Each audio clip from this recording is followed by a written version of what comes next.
Do you think Leo's going to win the Oscar, Old Sport? Or do you think it'll be Joel Egerton, Old Sport? Honestly, either of them over Timmy. It's fine. I don't care. He's cooked. Timmy's cooked. I don't know, Old Sport. He's like I said, someone tweeted that he was acting like a Make-A-Wish kid, and I can't.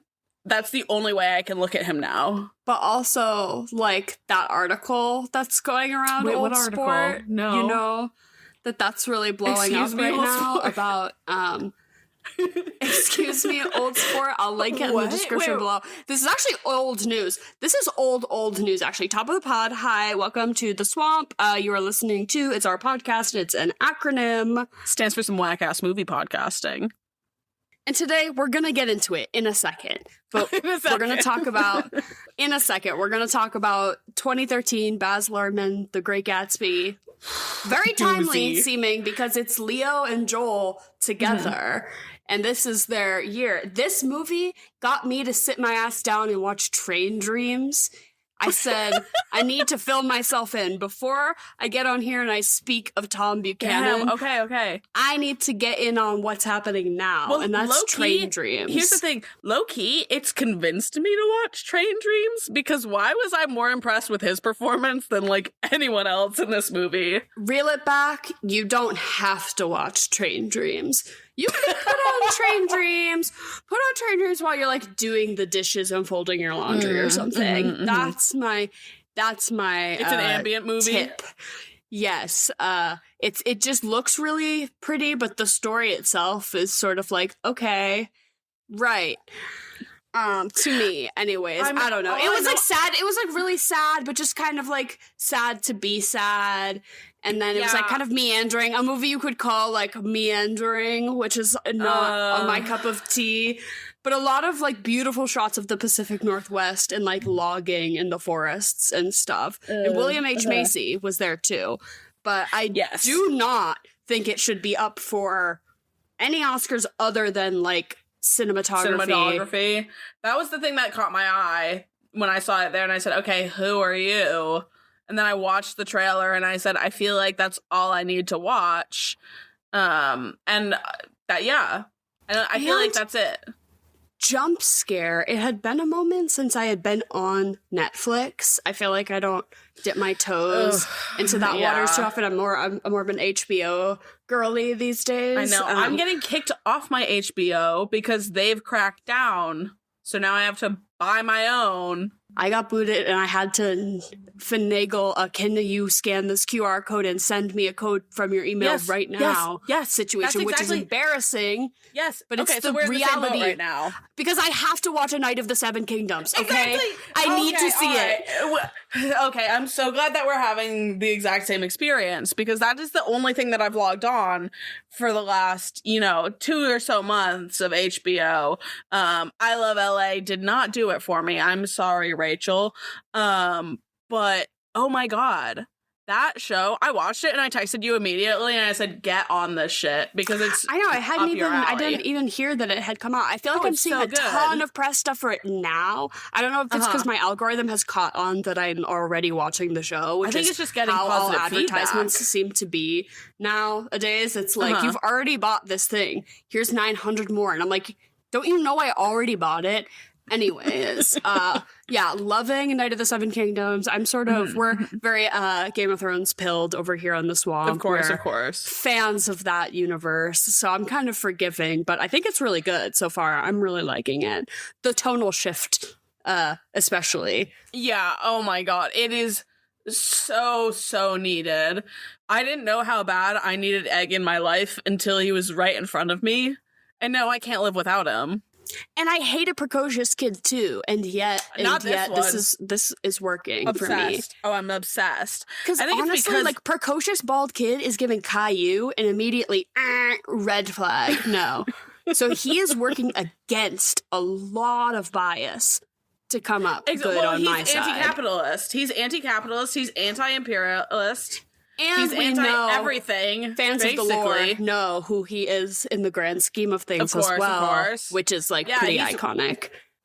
It's because, like, here's the thing: as a precocious kid, I'm like, I think that they're just an asshole, usually. I don't think he's an asshole. I don't know. Right, he's maintaining the youth and the wonder of being a kid of that age, right? Exactly. Without it being like, I act like a cynical 30-year-old because a cynical 30-year-old wrote this script. Yeah, it's not giving that, which is refreshing. Okay, but reel it back. Yes, Wait, okay, all the way back. Article. So the Safdie brothers, it's like, a very public, like, we don't fuck with each other anymore kind of thing. Yeah, I genuinely didn't read it, so. Benny is kind of deflecting this incident onto Josh, and Josh is the one who just made Marty Supreme, and Josh is kind of deflecting the incident onto this other guy who was working on that movie Good Time with them at the time, and basically this all came out in like 2023. This is old news. We've been new about this, but it's like resurfacing now because I think of all the hype Marty Supreme is getting, it like resurfaced like, hey, are we all just gonna forget that this thing happened? Yeah. And then I think somebody wrote like a full re-expose article about it that I've seen been going around. But basically this underage, she was a teenager, she was 16, 17. She was a teenager, and some guy that she knew was like, hey, if you come by to this place at this time, you can be an extra in this movie with Robert Pattinson. You can come be an extra in this movie. And obviously, that's the beginning of a very predatory, gross story, and that's where it ended up. And she ends up naked in front of the cameras with the Safdie brothers there, and she doesn't have an agent. She was just a kid that they found and really fucked up. Yeah, really fucked up. Oh my god. I did not get into the guts of that. Holy shit. So, especially I feel like now where there's all this conversation about intimacy coordinators and like, we didn't need one because he's not a creep. Oh, if the director's not a creep, you don't need one. Like, no, it's there for everyone's protection. So shit like this doesn't happen and that people can be held accountable for, and that it doesn't get to that place where really questionable. So anyways, big tank on Marty Supreme as far as the support.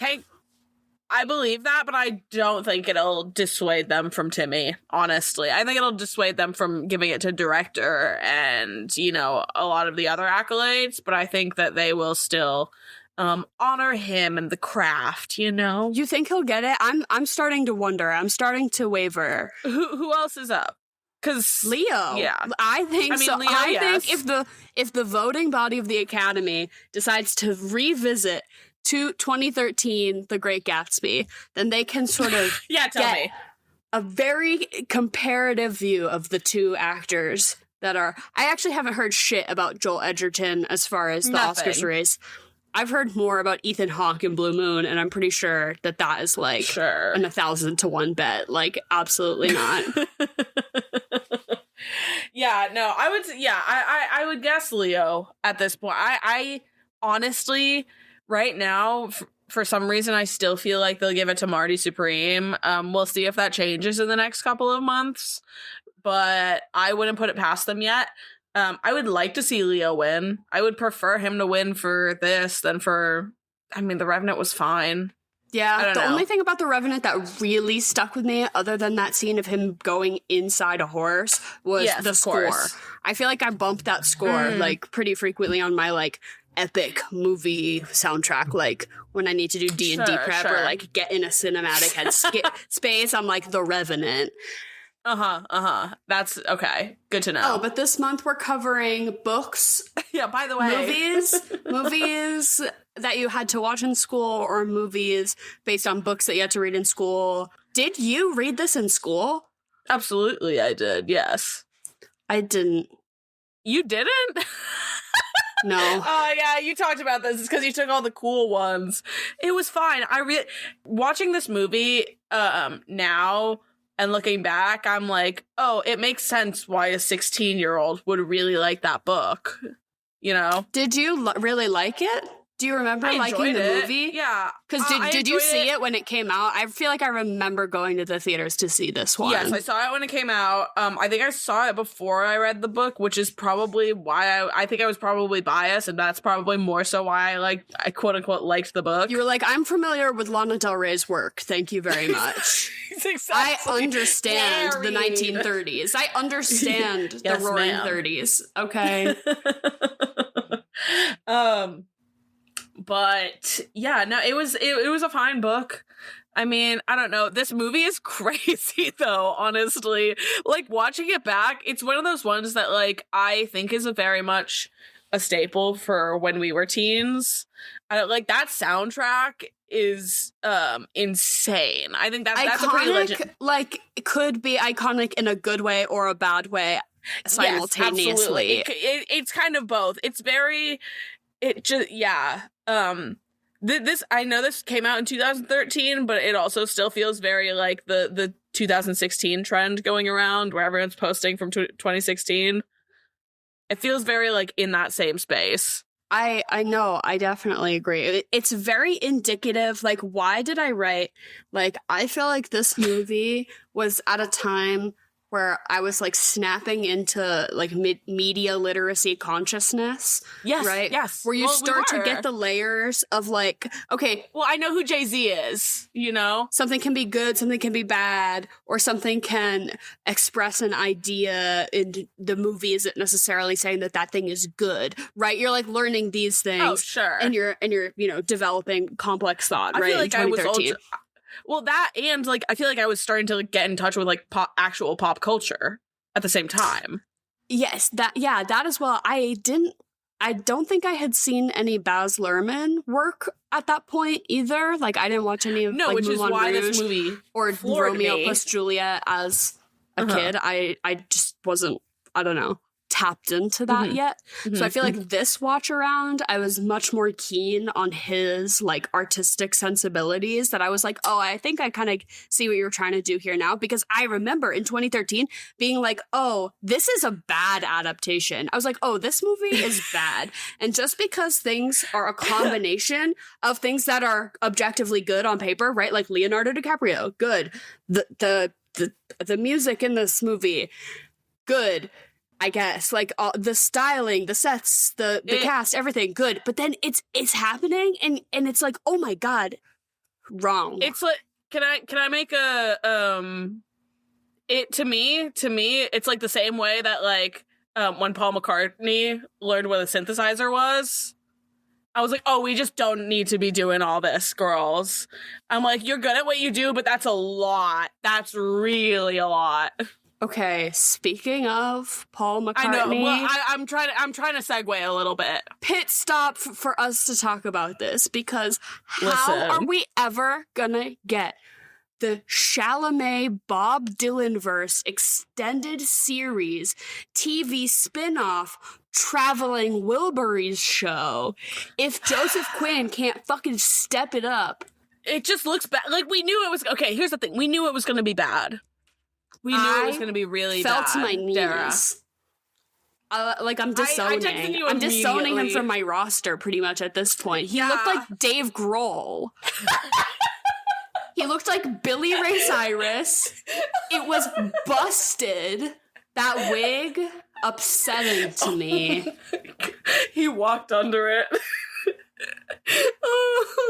Oh my God. It's just the fact that he looks literally nothing like him, which that's like I don't know how they're gonna do this because they have to show him as like a young George Harrison, and I think the whole thing was that they were They don't have to. Here's my thing. That's 4 whole separate movies.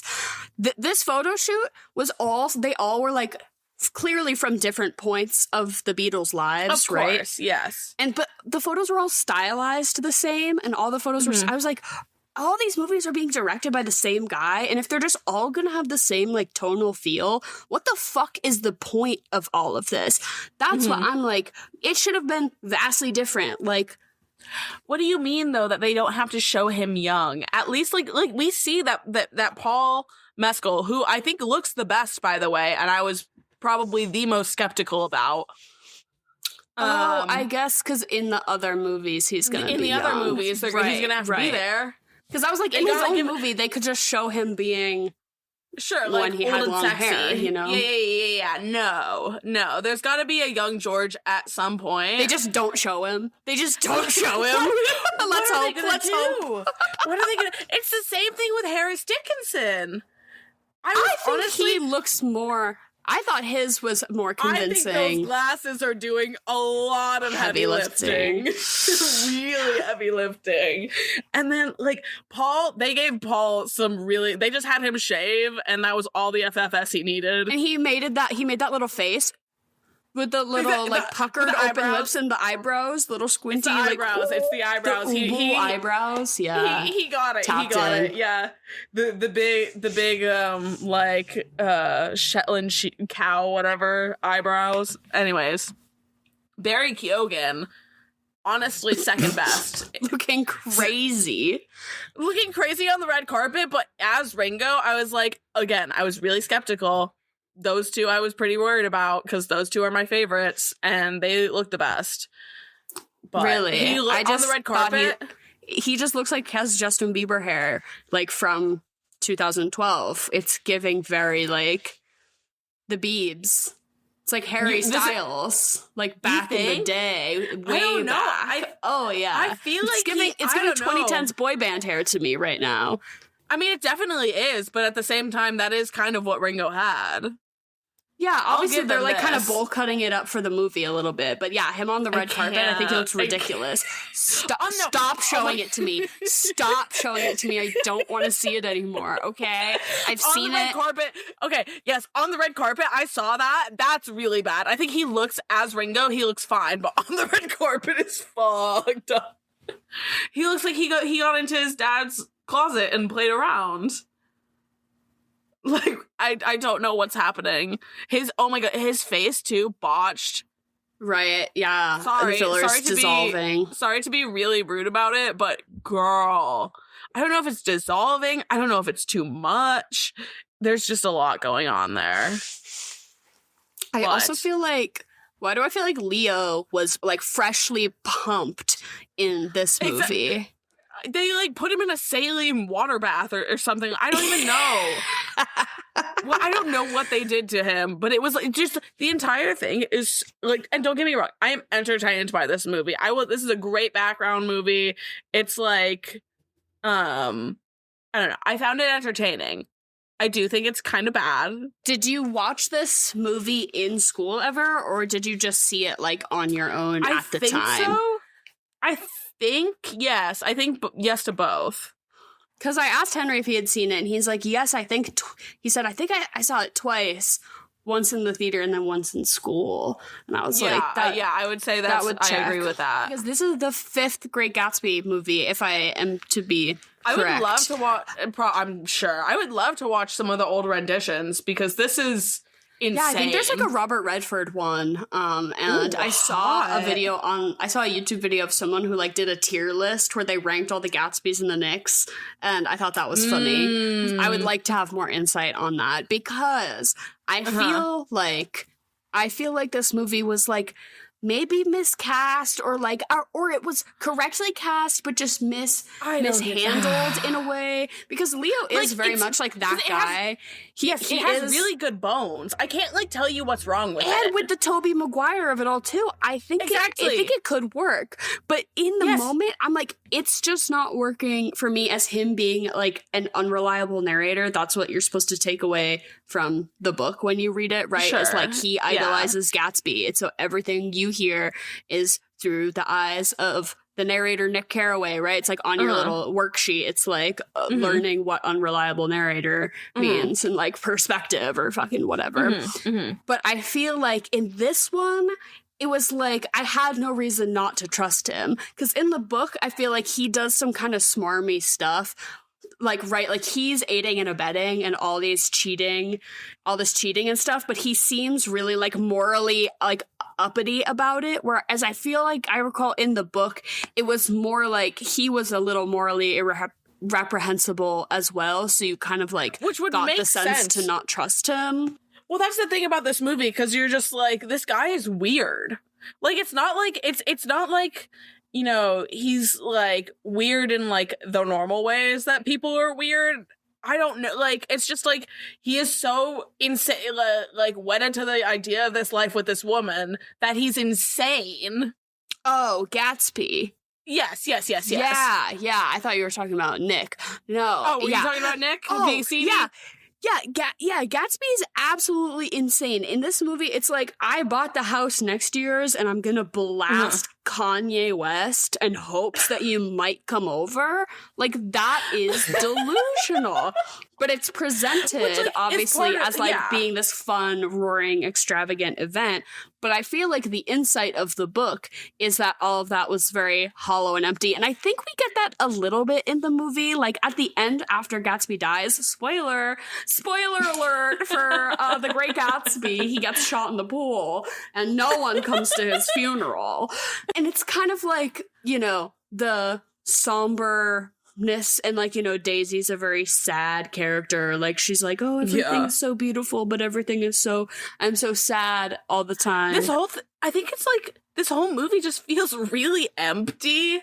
I don't know. Empty of criticism, because I feel like it's a class critique. Nick is under a lower class person stepping into this world of really rich people in the roaring 30s, right? And so it's like an examination of class in that regard, where he's like, these people are being wasteful and, you know, over the top. Whereas in this movie, it was just presented as being like really fucking cool, right? It was like, and these parties fucking rock, man. Well, yeah, because, exactly. You can't convince me. If you're trying to be like, oh, rich people suck, don't put Jay-Z on the track. You know what I don't know. But that too, like, I feel like that's the whole thing. He's not like, Baz Luhrmann is not trying to convince me that rich people suck. That's the whole thing.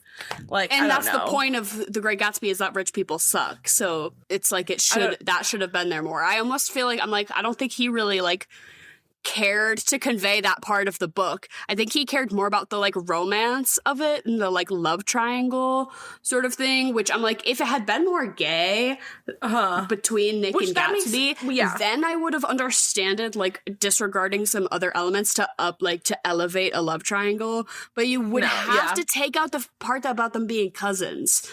That was getting well, that's the whole thing.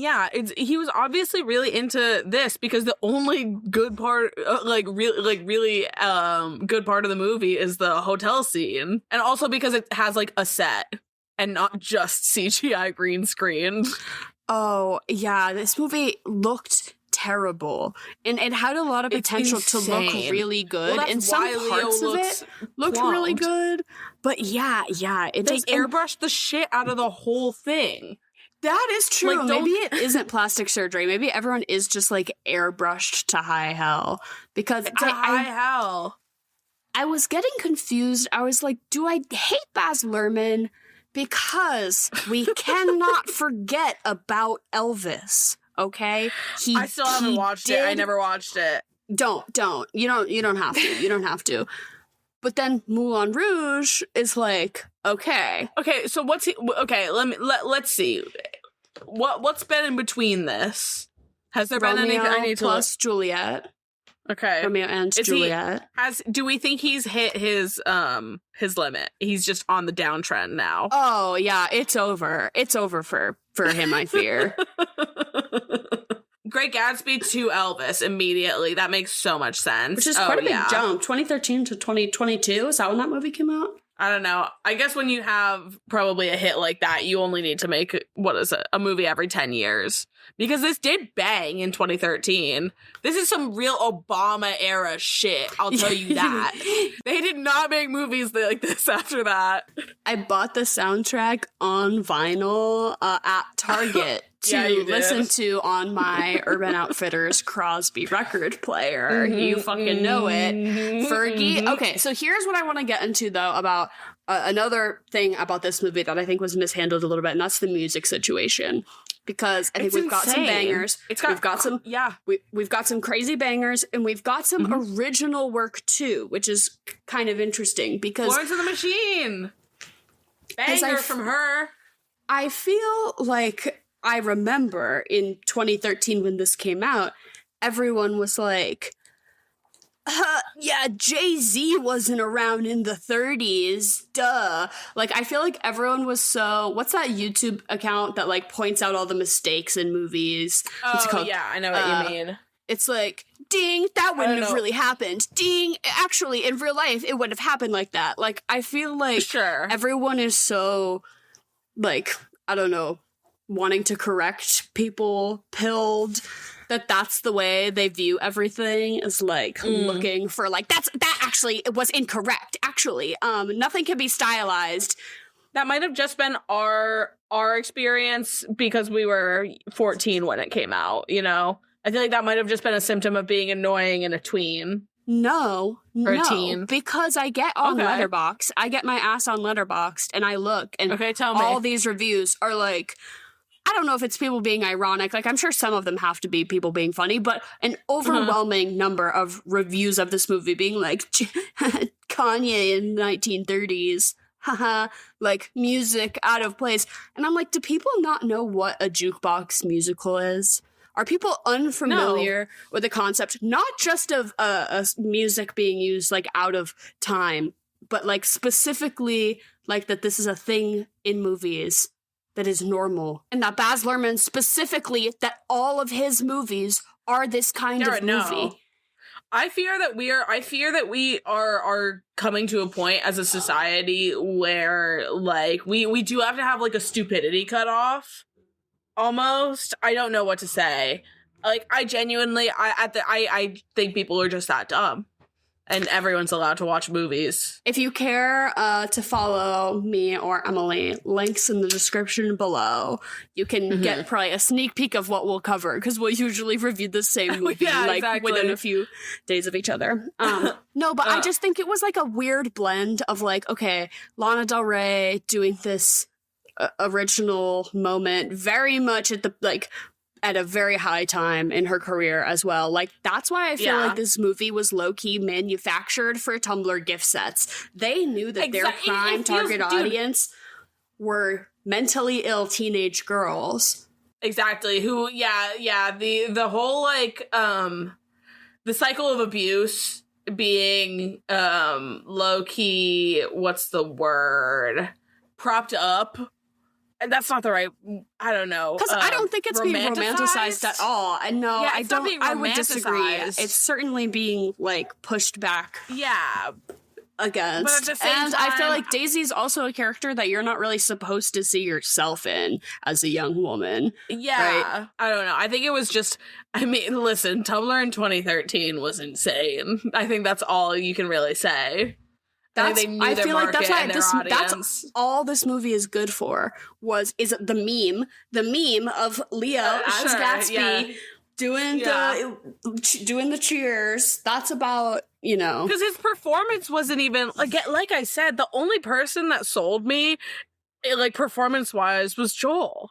Everyone else was just like weird and like, I don't know. Sort of confused me. And Tobey Maguire is a good actor. No. Why was he so bad? The accents were all over the place because they were like, we're from Louisiana, but we're here in New York. So they were like, oh, we have a faint hint of Louisiana, but we're definitely like putting it on in different settings in New York. I also was like, what is going on? And then they literally they explained it in the movie, and I'm like, this is so dumb. I don't know what else to like say besides like, I just feel like watching this was like whiplash. Yes, well, so Baz Luhrmann, I'm like, do I hate you or do I just hate, like, your editor? Because I like the way everything is very stylized. I like the general idea of it all, but it is like whiplash. And in a way that feels intentional at times, but also, like, unintentional. I don't know. And I feel like he maybe nailed that more in previous films of his, because Romeo and Juliet also feels very like shaky handheld cam in a party, like that energy, which I feel like could have worked here, but it just feels very like sterile. And I think that's like the green screen of it all. It's like sterile's a really sterile and empty. That's like the only and like sexless as well. Like, yes. like, oh my god. Leonardo DiCaprio's very handsome, but he's not sexy. Like, no one in this movie was ever giving sexy, which is no. I don't know if that's what they were going for at all. Actually, no. You know who was Elizabeth Debicki as Jordan the golfer? So hot. Even her, yeah, she was hot, but I don't know. I wouldn't call any of this horny whatsoever.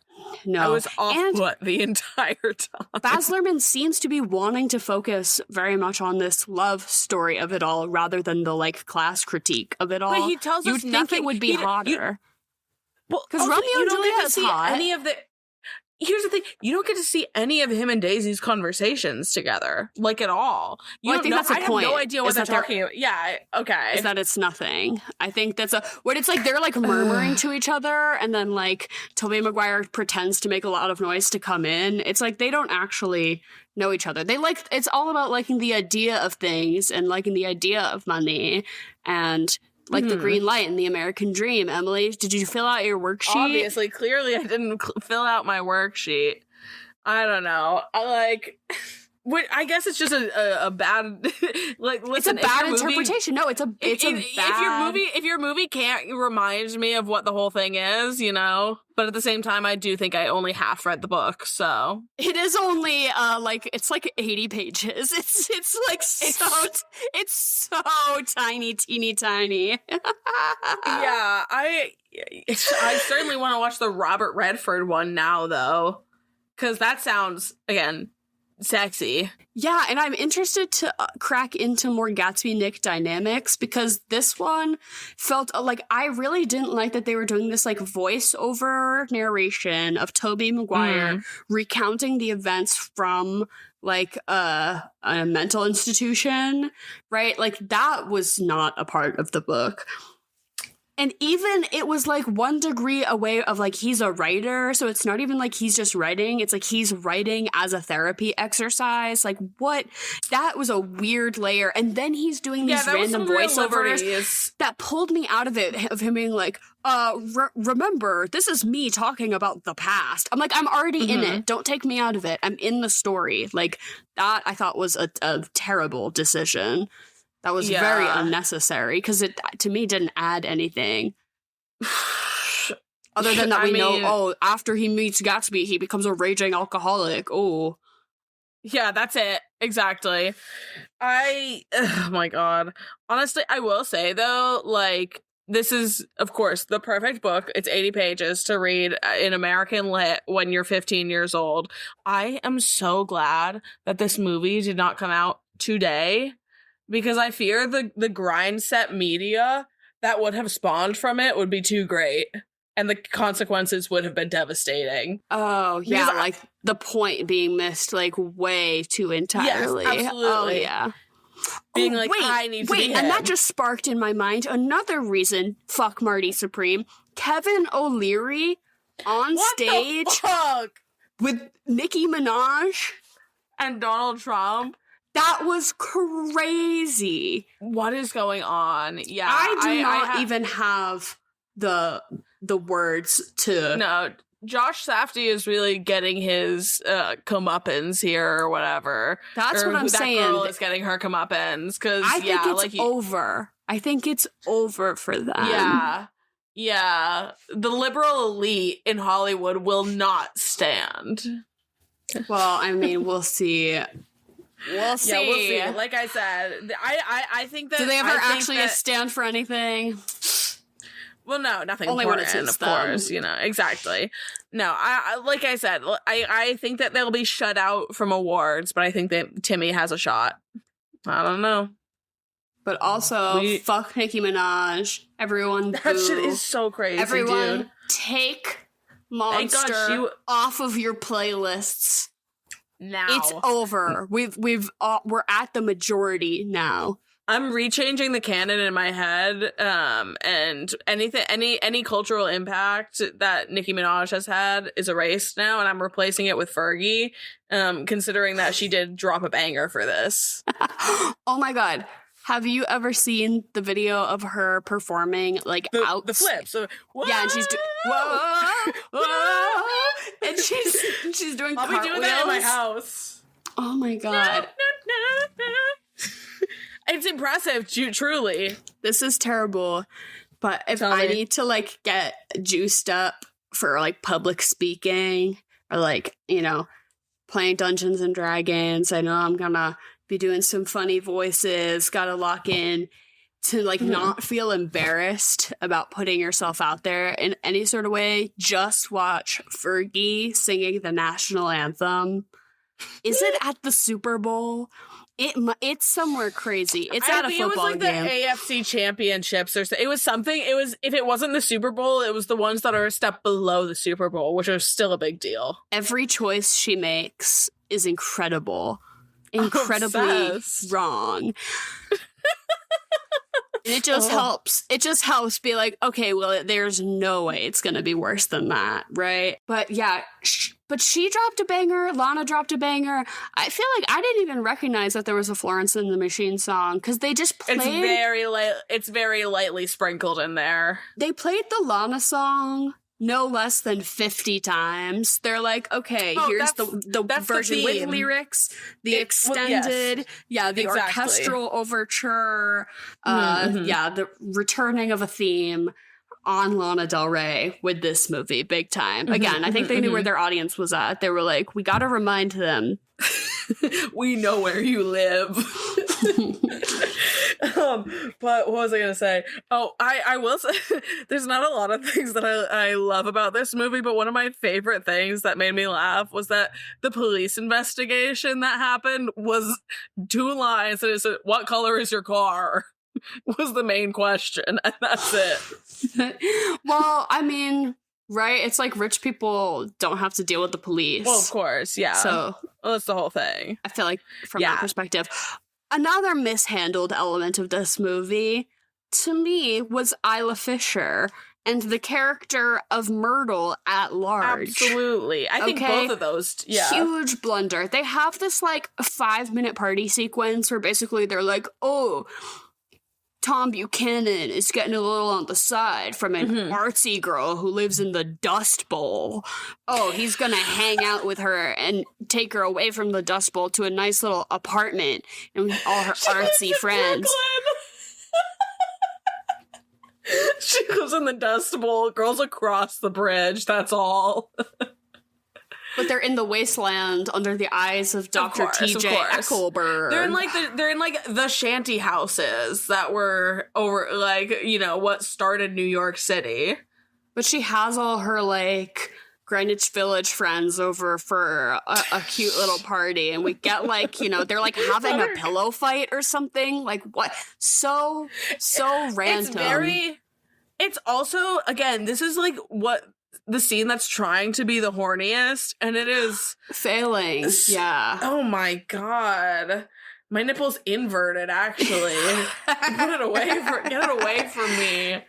And like, I just feel like she could have been more fabulous and cunty and like a diva about it, but she was just kind of like scared the whole time. They made her, like, sad and dirty and trying to play rich instead of, like, being an actual bad bitch, which I think is probably how it was written. But maybe it wasn't. I don't know. I can't remember that far back at this point. Right. But, yeah, that whole thing felt weird. And also, like, I also know in the book that the daughter isn't brought up a lot, but certainly more than she was in the movie. Because at one point, Daisy's like, oh, yeah, my daughter, I told her to be a fool or whatever. And you're like, how old is she? Is she in school? Like, what's going on here? Is she being looked after? Obviously. I think the only time you see her is at the very end of the movie when they're packing up to leave. And it's like a CGI silhouette of a child. They did no kids on the set. Make it easy for legal. Man on his knees for some lighting. They're just, I feel like that part of it was also like entirely erased. You just got that one line of like, you know, her talking about women being fools in society. And I guess, you know, you kind of get the sense that she's trapped in this relationship. But again, like, not explored. Like, none of the themes were explored. We didn't explore a single one of the themes like, of the novel. I almost want to feel bad for Daisy in this adaptation, but I can't because, like, I don't know. There's no depth. There's no depth at all. We no go one just is really the surface. sympathetic, and everyone is trying to be likable, but isn't really landing as likable. Who I think I'm supposed to feel sympathetic for Nick. I don't know. And the only reason I do is because that's fucking Spider-Man. Because I know to trust him, because you cast Spider-Man to signal that to me. And you cast Leonardo DiCaprio to signal to me that that's a cool guy. And then you thought that would do all the lifting. Do you think it was the writing? I'm like, how much of this was lifted straight from the book? And how much was actually written? Because I don't know. I can't imagine. I'm thinking back to it, you know. I don't think he's ever been great at dialogue, really. Old sport. Old sport. I don't watch. Come over here, old I'm not sport. watching Moulin Rouge for the dialogue. And Romeo and Juliet, he didn't have to write any. So real. I don't know. I think the screenplay was dog shit. Yeah, it was very bad. I think it's not similar to the book at all. If I'm sure the writing in Elvis was also dog shit. Oh my god. I don't know. This movie feels like an enigma. I feel like I could talk about it for hours, but at the same time, it doesn't feel like there's much to say. I was just thinking about, so when I went to watch Train Dreams, I was already like feeling kind of grumbly about it. I was like, oh, okay, whatever. And so then I opened Netflix, and I hadn't opened Netflix in a while. It had been a minute. And so I opened the app on my TV or whatever. And the first thing is like a huge ad for podcasts. And it's like Netflix presenting podcasts, and it just appears to be like a video feed of a bunch of really famous podcasts, like already existing, like, you know, My Favorite Murder was one of them, and like, I don't know, a bunch of random podcasts though. And so have you heard about this like this Pete Davidson podcast talk show situation? Are you keen Not on really. This? No, I don't know. It's for Netflix. I don't know if it's for Netflix, but I want to almost say that it feels like it might be, because all these streaming platforms.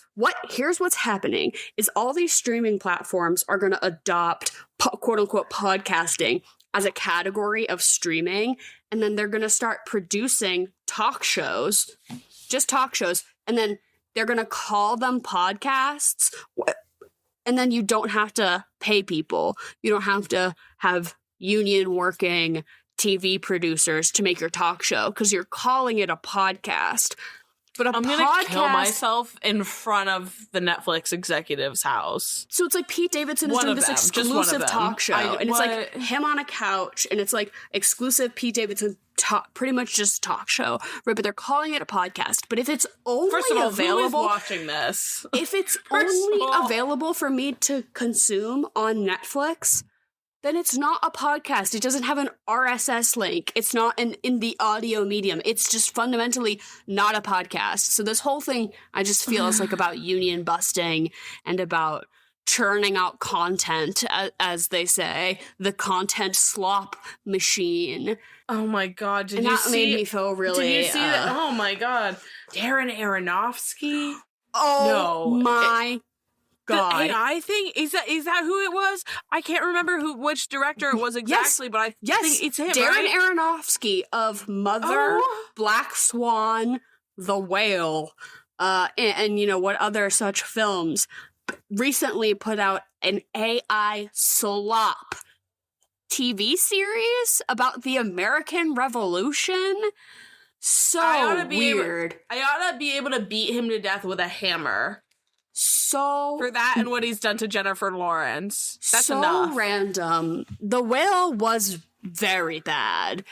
And The Whale, I will say. Tack that on. But yeah, directors who are participating in this kind of slop and degradation of the art form they claim to love pisses me the fuck off. But anyways, also then I opened Netflix, and then it's like podcasts, and I was like, what? And then I go away. They have games on there. Didn't you know they have games on there now? And it's Alex Honnold free soloing the biggest building in Taipei. I don't like that either. That does not sit right with me either. Oh, live stream him. Either he does it or he falls to his death and we all get to watch. Like, what the fuck? Insane. What the fuck kind of Black Mirror shit is this? I'm over it. Then I was like, Netflix? Every day. What the hell? Every single day, I get closer and closer to our commune in the woods somewhere. We're going to have to go off the grid. What the fuck? We're going to have to get all of your mailing addresses. We're going to ship you a tape of the swamp. We're doing zines now. Zines. Oh, no, we're going to have to learn how to read and write. We actually just...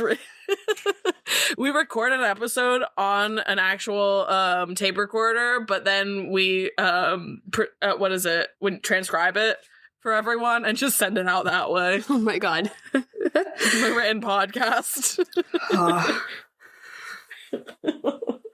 Follow us on Substack. No, I'm just kidding. Yeah, right? We don't have one of those. Did I make one optimistically once, being like, I'll write an article?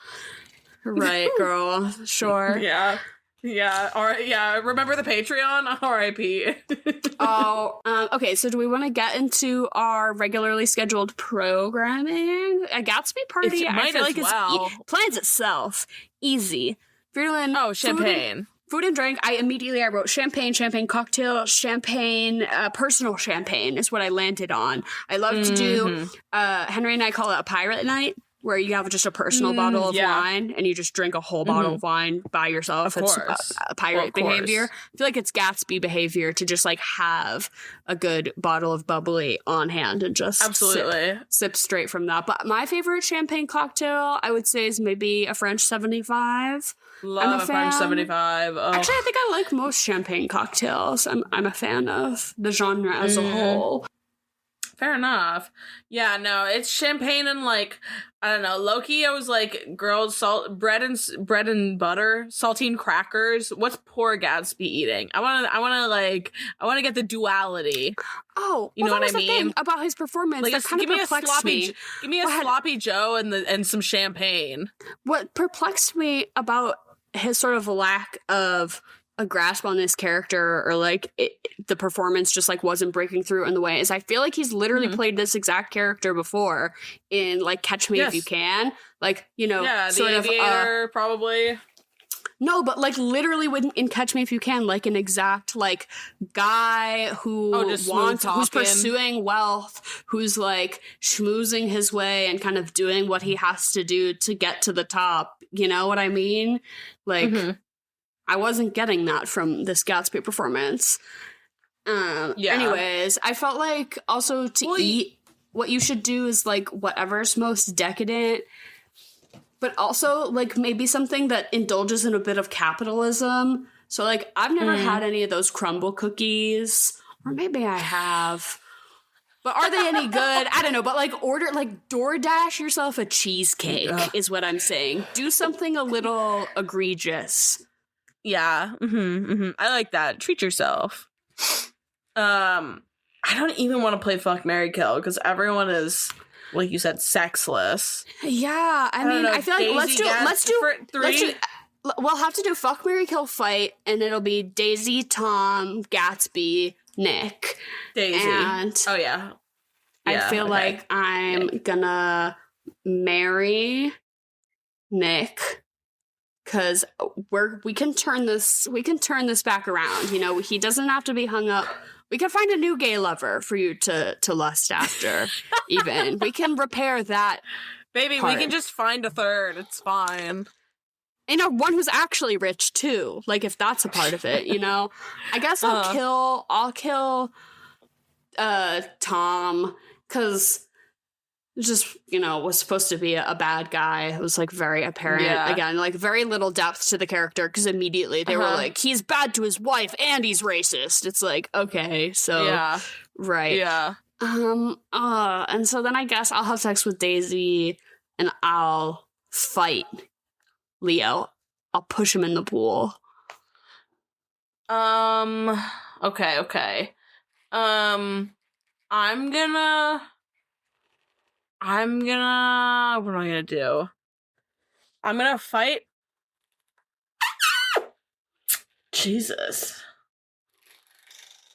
I'm gonna fight Nick because I think it will be good for him. I think he needs that. I think he needs a wake-up call. I'm gonna kill Leo. Because as bad as Tom is, I think that Gatsby is like insane, unhinged stalker behavior. Like at the end of the day, Tom will leave his wife if he wants to. Leo is not going anywhere without Daisy, and if they're both dead. You know what I mean? Mm-hmm. So I think I'm doing a service taking him out. Real. I'm gonna. Unfortunately, this is gonna be really bad, but I'm gonna fuck Tom because I did think that Joel that Edgerton was he was the sexiest one in this movie. Yeah, if anyone was getting me riled up, that's why I was like, there was maybe potential for there to be like nuance and depth to this character, but then they're just like, in case you're stupid, he's the bad guy. Yeah, exactly. I'm like, I hate to say it, guys, but I don't know. He was sweaty and yelling. It was like, ooh. And then I guess I'll marry Daisy. I'm gonna have to like really break her psyche to be You're gonna have to be a step parent because no one is looking after that kid right now. Yeah, we'll see. Anyways, yeah, I don't know. Daisy, I need to go send to like capitalism rehab. What is that? I don't know. Like, go to a Reiki.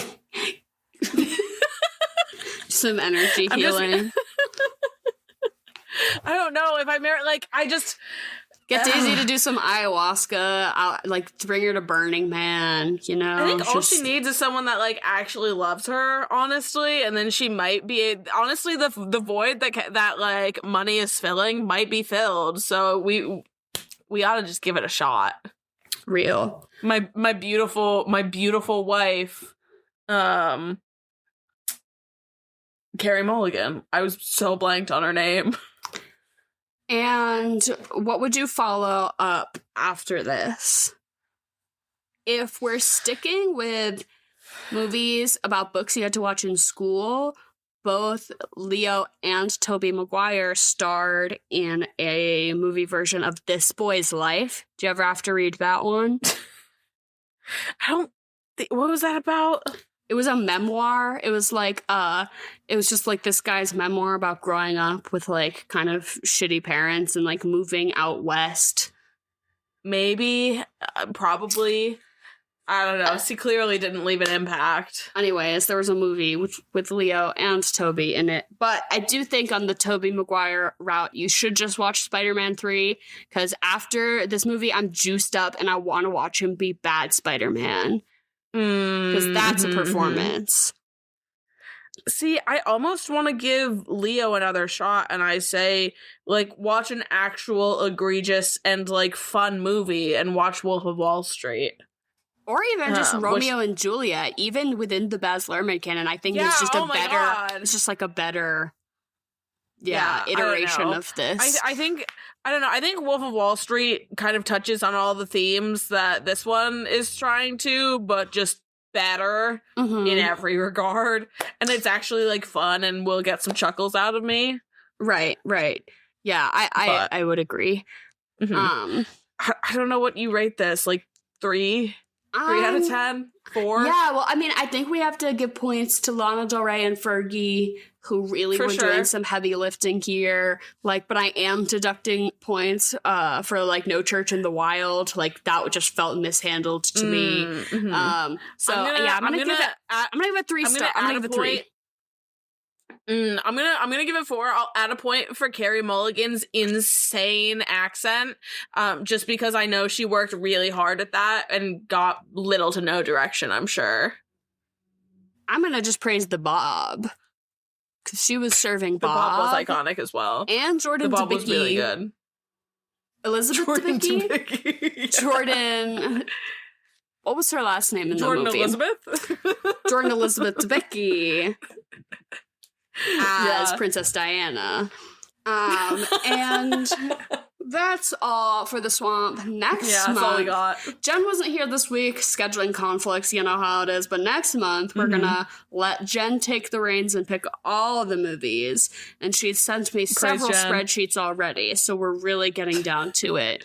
I'll have everyone know that I think someone said something about, I think you said that we've already watched The Italian Job, which was on there, and I had exactly zero recollection. Yeah, I wasn't gonna bring this up, Emily. You're actually the one bringing this up right now, but you were like, oh, we should do The Italian Job, and I'm like, we've done it, and you were like, no, I must have not been on that episode. I've never seen that movie. And then me pulling up audio of you speaking about it on this very show. I can't believe it. I still have nothing. So, Diva, where'd you get your lobotomy done? I want one.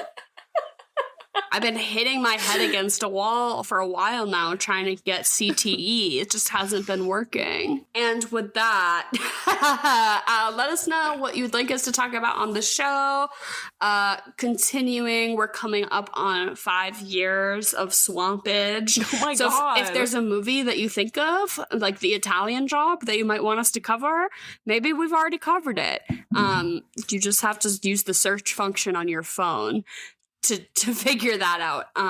But let us know, and let us know about Oscar season. Who are you rooting for? What do you think about all this conflicting, all of these conflicting performances? Who's gonna take it? I don't know. You tell me. And have a lovely rest of your week and stay safe out there, y'all.